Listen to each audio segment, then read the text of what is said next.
Alcaraz no compite desde el 14 de abril de 2026. Ese día venció a Otto Bertonán en la primera ronda de Barcelona, ganando en sets corridos, para luego salir de la cancha con una muñeca derecha que había dejado de cooperar en algún momento del partido. Desde entonces no pisa las canchas. Se ha perdido Madrid, el Abierto de Italia, el Abierto de Francia y Wimbledon. Ahora mismo golpea pelotas con la mano izquierda en la cancha de práctica porque su derecha sigue sin responder. Y la verdad más sincera sobre el regreso de Carlos Alcaraz es que nadie, ni su equipo, ni los médicos, ni el propio Alcaraz, lo sabe con certeza. Pero se especula que podría tardar más de lo esperado a juzgar por cómo ha sido su regreso a los entrenamientos. En este video analizaremos todo lo que realmente se sabe de su lesión y qué nos dice la ciencia sobre su entrenamiento con la izquierda respecto a su recuperación actual, cómo quedará su posición en el ranking cuando regrese y por qué el escenario más optimista, un regreso para la gira norteamericana de canchas duras a finales de julio, es menos seguro de lo que dicen los titulares. Para entender la gravedad de lo que está enfrentando Alcaraz, debemos empezar por el propio diagnóstico, porque el nombre de la lesión, tenosinovitis, suena tan clínico y manejable que oculta lo impredecible que es en la vida real. La tenosinovitis es la inflamación de la vaina tendinosa, esa fina capa de tejido que rodea y protege los tendones de la muñeca. En el caso de Alcaraz, ocurre en su muñeca derecha, la misma que genera esa derecha liftada, que es hoy el golpe más destructivo del circuito. El dolor se concentra en el lado del pulgar. En casos agudos, sostener la raqueta no hablemos ya de moverla, solo sostenerla es tan doloroso que obliga a parar del todo. A ese nivel de dolor se enfrentaba Alcaraz cuando decidió retirarse en Barcelona. Después se confirmó que la lesión no solo inflamó el tendón, sino que dañó el cartílago, un detalle que cambia todo el panorama. El cartílago no sana como el músculo, no recibe el mismo flujo sanguíneo, por lo que la recuperación es lenta, impredecible y muy sensible a la carga de la articulación antes de que el tejido esté listo para soportarla. Un experto en medicina deportiva consultado por Tennis World al inicio de la recuperación planteó dos escenarios claros. Si es una tenosinovitis aguda sin daño estructural, la recuperación tarda de 4 a 6 semanas, lo que habría traído a Alcaraz antes de Wimbledon. Pero si es crónica o hay daño y desgaste en el tendón, el plazo sube a entre 3 y 6 meses, poniendo en riesgo el final de la temporada. Confirmar el daño del cartílago junto a la tenosinovitis coloca a Alcaraz directo en este segundo grupo. Esto jamás iba a sanar en 4 o 6 semanas, y la lista de ausencias desde abril hasta julio lo ha confirmado en tiempo real. Lo que complica esta lesión, más allá del reposo estándar para la inflamación, es que todo el juego de Alcaraz se basa en cargar la muñeca. Esa derecha liftada que ejecuta, capaz de caer desde la altura del hombro hasta abajo de las rodillas en apenas unos metros, y que ha destrozado rivales física y psicológicamente en 7 finales de Grand Slam, genera su rotación casi por completo con el giro de muñeca al impactar. Cada derecha que Alcaraz golpea en un partido castiga la vaina del tendón justo en el punto que hoy tiene inflamado. No existe una versión alternativa de su juego que pueda evitar esa tensión. No puede golpear al 60% para protegerse, porque la biomecánica requerida para ese tiro es exactamente la misma sin importar la velocidad. La lesión no está al margen de su juego, está en el corazón de este. Por eso la fecha de regreso es una enorme incógnita. El tratamiento conservador de Alcaraz, reposo, férula, hielo y fármacos, es idéntico al que usó Rafael Nadal cuando sufrió un problema similar en su carrera. La relación de Nadal con su muñeca fue un tema recurrente en la segunda mitad de su carrera, sirve como un gran punto de referencia, no porque las lesiones sean iguales, sino porque comparten la misma filosofía médica. Evitar el quirófano mientras el tratamiento conservador dé resultados y aceptar que no se puede acelerar el proceso.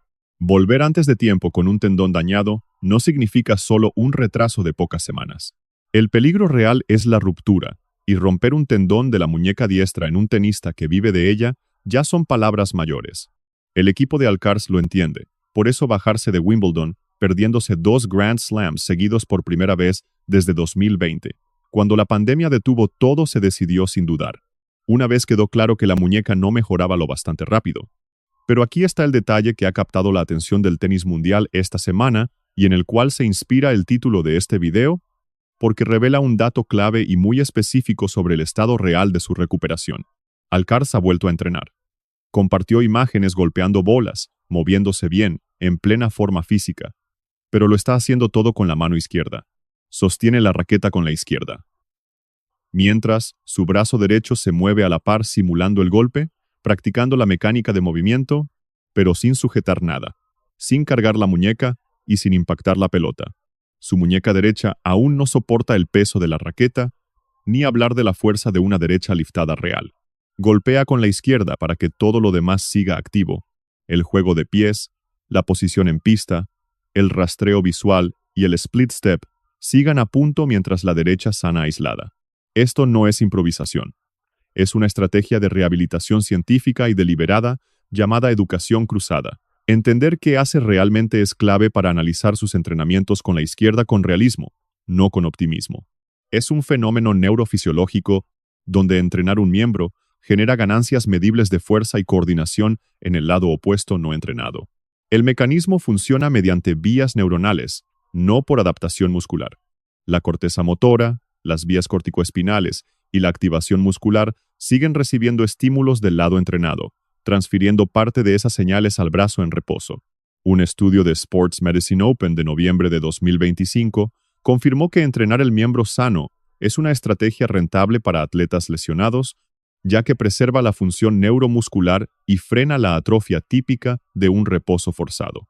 Un metaanálisis en fisiología experimental de 2026 fue más allá, registrando mejoras de fuerza del 10 al 30 y 1% tras 6 a 12 semanas de entrenamiento cruzado.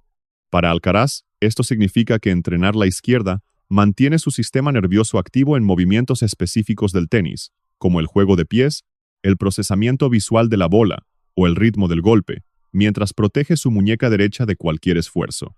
Este entrenamiento también ayuda a frenar la atrofia muscular acumulada por la inactividad, algo vital para un jugador con el desgaste físico tan alto de Alcaraz. Pero esto es lo que este entrenamiento cruzado no significa, y esta es la parte que la prensa más optimista ha preferido ignorar. Que Alcaraz recurra a esto demuestra que su muñeca derecha aún no puede sostener la raqueta. Si estuviera listo, no estaría jugando con la mano izquierda, estaría jugando con su mano derecha. Verlo entrenar con la izquierda es una gran noticia. Su equipo no usaría este protocolo si la recuperación no fuera por el buen camino. Pero es solo un avance en su rehabilitación, no una prueba de su regreso inmediato. Son cosas muy distintas, y la diferencia importa al calcular cuándo volverá realmente a las canchas. Para entender qué significa en la práctica que la muñeca no esté lista para un tenista de élite, ayuda a analizar el esfuerzo que hace esa articulación en un solo juego de servicio. El saque exige que la muñeca gire al impactar para generar una velocidad en la raqueta de entre 100 y 120 millas por hora. El saque con efecto, vital en su segundo servicio, somete al tendón a una rotación muy diferente a la de un saque plano inicial, lo que significa que el tendón sufre tensiones en dos direcciones distintas en un mismo juego. Y la devolución de derecha, con la que Alcaraz castiga en los primeros golpes del punto, carga la muñeca en una tercera dirección completamente distinta. Y todo esto sucede antes de llegar al 15-0.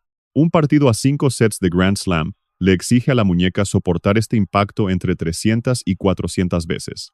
Mantener la muñeca derecha totalmente libre de cargas mediante este entrenamiento cruzado no es por exceso de cautela.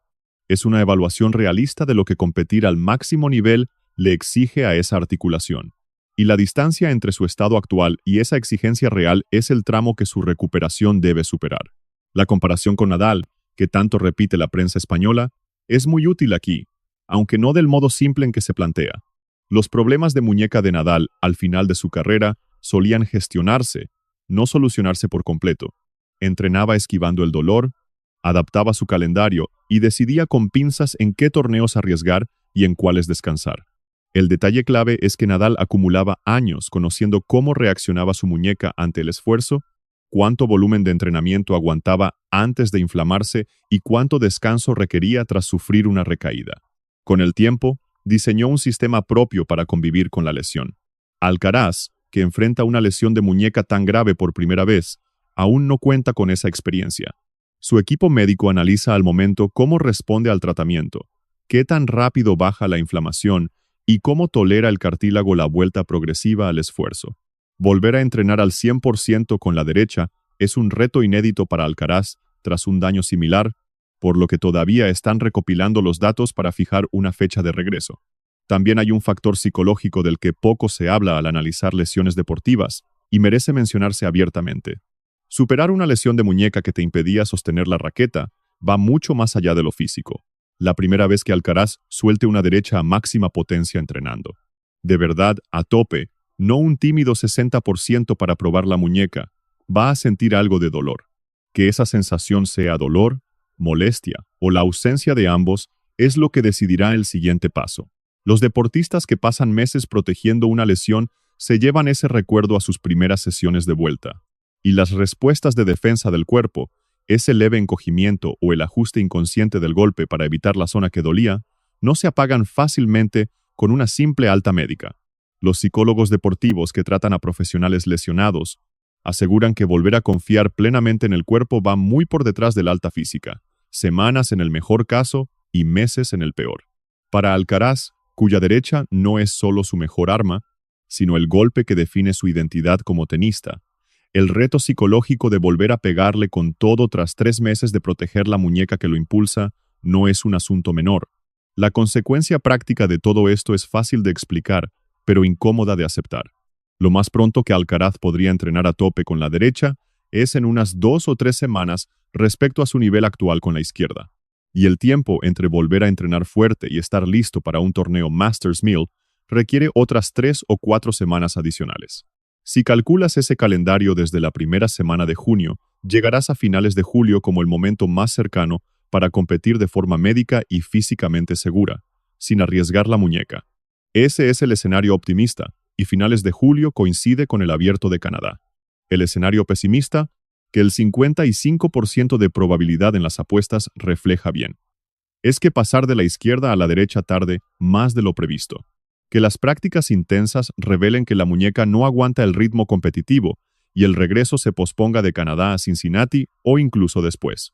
Los mercados de predicciones han valorado esta incertidumbre con honestidad, algo que no se puede decir de la prensa que cubre el tema. Kalshi sitúa en 55% su regreso antes de septiembre de 2026. Cara o cruz.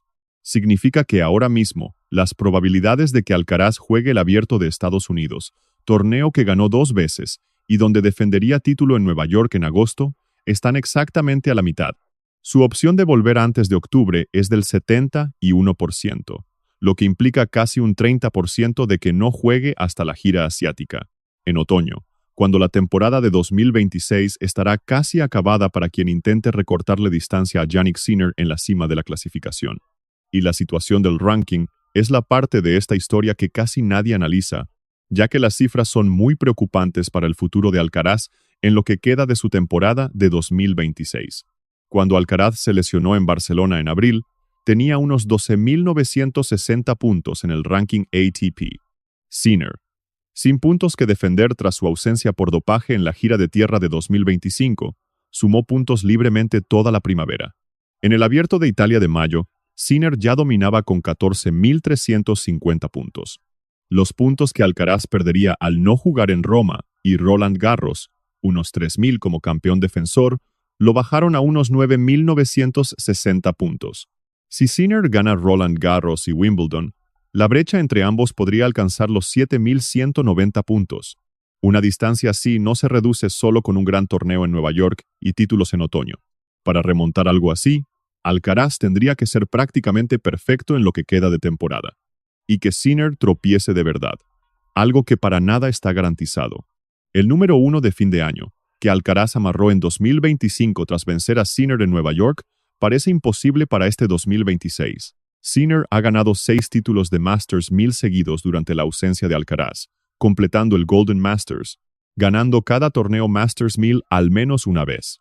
Un logro que demuestra su absoluto dominio durante el tiempo en que Alcaraz estuvo fuera de las pistas. La duda para Alcaraz ya no es si podrá alcanzar a Sinner este año, sino si puede mantenerse cerca para que el número 1 sea un objetivo real de cara a 2027, y si la muñeca aguantará la gira estadounidense sobre cemento para que su regreso no se convierta en otra historia de lesiones. Si el ritmo de recuperación sigue igual, lo más probable es que vuelva en el Abierto de Canadá el 2 de agosto o en el Masters de Cincinnati el 10 de agosto. Ambos forman parte de la gira norteamericana de cemento hacia el Abierto de Estados Unidos, dándole la oportunidad de recuperar ritmo competitivo antes de defender sus puntos más importantes del año en Nueva York. El Abierto de Canadá es la opción más probable de regreso, solo porque el tiempo extra desde hoy hasta principios de agosto vale mucho más que esa semana de preparación previa a Cincinnati. Sumar partidos oficiales antes de ir a Nueva York importa más que los beneficios de cabeza de serie en Cincinnati. Pero hay algo que debemos tener muy en cuenta. El torneo de Canadá arranca el 2 de agosto. Hoy es la 1 de junio. Faltan solo 8 semanas. Alcaraz entrena ahora mismo con la mano izquierda. Para poder competir en un Masters 1000 a principios de agosto, necesita que su muñeca derecha sane por completo para entrenar a fondo, incluyendo derechas a máxima velocidad, saques a toda velocidad y esas largas sesiones de peloteo que devuelven el ritmo de juego, con tiempo suficiente antes del 2 de agosto para construir una base física real. Los especialistas en medicina deportiva siempre advierten que volver a competir tras una lesión de muñeca, sin la preparación adecuada, dispara el riesgo de recaer. Y agravar un daño de tendón y cartílago en la muñeca es el escenario que su equipo hace lo imposible por evitar. Entrenar con la izquierda no es una solución. Es la prueba de que a su muñeca derecha aún le queda mucho por recorrer. El pronóstico más realista, según las pruebas actuales, es el siguiente. Lo más probable es que Alcaraz regrese para la gira de cemento del US Open, siendo el Masters de Canadá el punto de entrada más viable si la recuperación mantiene su rumbo actual. Pero esa probabilidad del 55% que los mercados de apuestas dan a su regreso antes de septiembre refleja la verdadera incertidumbre. Y quien les diga que los videos entrenando con la izquierda confirman su vuelta a finales de julio es más optimista de lo que la ciencia médica respalda. Esas imágenes confirman que la recuperación sigue avanzando, pero de ningún modo significan que esté cerca de completarse. ¿Qué pasará con el ranking de Alcaraz y el relato de su temporada al regresar? Es, en realidad, la pregunta más interesante. Porque aquella versión de la temporada 2026 que imaginamos en enero, con Alcaraz completando el Grand Slam en Australia, defendiendo la tierra batida y presionando a Sinner en verano, ya no existe. La temporada a la que vuelve es otra. Sinner domina de una forma que no se veía cuando Alcaraz estaba sano y en la cancha. La enorme brecha de puntos en el ranking obliga a Alcaraz a ser excepcional de inmediato, sin margen para adaptaciones. Algo sumamente difícil para alguien que vuelve de una lesión de muñeca que le impidió sostener una raqueta durante casi 3 meses. La defensa del US Open sigue siendo el factor clave. Si Alcaraz llega sano a Nueva York y gana, la historia cambiará de un modo que los puntos no pueden explicar. Pero si la muñeca lo limita al llegar, o si la recuperación pasa del 2 de agosto y se pierde Canadá, el debate de esta temporada pasará de la recuperación al control de daños. Y cuando ocurra, el primer partido que dispute Alcaraz, la forma en que golpee su primera derecha y cómo responda esa muñeca al primer impacto fuerte bajo presión real, nos dirá mucho más sobre los próximos 6 meses de su año que cualquier rueda de prensa previa de su equipo. Suscríbete para no perdértelo, porque ese será, sin duda, el partido más importante de Carlos Alcaraz en este 2026.